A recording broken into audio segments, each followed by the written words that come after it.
So, you've probably heard about the upcoming landmark health insurance reforms coming into play from 1st of April. There's been lots of talk about how insurers will need to categorise their policies into new tiers and a whole lot more. There's a lot to take in, so let's talk about what it could mean for you. Let's start at the beginning. Why the push for the change?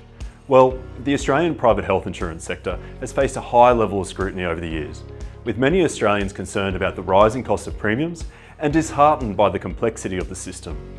On top of that, the percentage of Australians with private health cover is at its lowest level in 11 years, with a noticeable drop-off from under 30s. So what are some of the ways the government is seeking to address these issues? 1. Tiered classifications.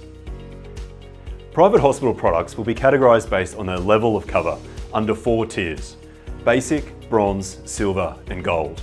Then there are 3 plus categories that insurers may also use if they choose: basic plus, bronze plus, silver plus, with a bronze plus policy offering broader cover than a bronze product but less than a silver one, for example.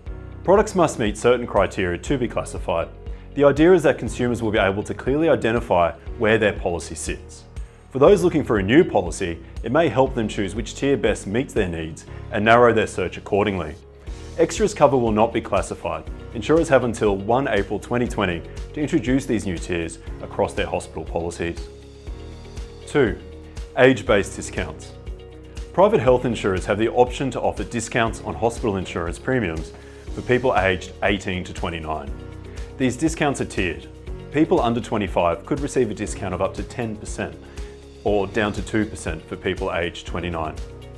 If you then stick with the same policy, the discount will continue to apply until you turn 41, at which point it will gradually phase out by 2% each year.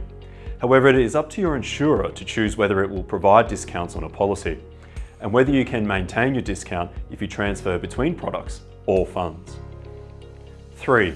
Option for higher excesses.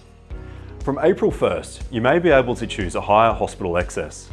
The maximum a health insurance provider can offer to charge you for an excess increased from $500 to $750 for singles and from $1,000 to $1,500 for couples and families. The government claims this will enable health insurance providers to offer lower premiums. However, make sure you are aware of the premium as well as the excess of your product before choosing a higher excess to determine the total costs. 4. Some natural therapies phased out. 16 natural therapies including aromatherapy, homeopathy, naturopathy, reflexology and yoga will no longer be covered by private health insurance. The government claims this will remove costs for insurers and could help funds minimise premium rises. 5. Travel and accommodation benefits.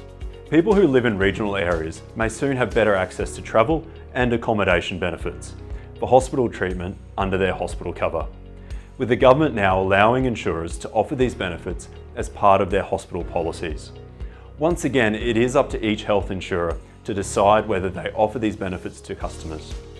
Whether you are considering health insurance for the first time or already have a policy, it is likely these changes will affect you in some way. So keep an eye out for any information from your insurer about how the reforms could affect your policy and contact them if you have any questions.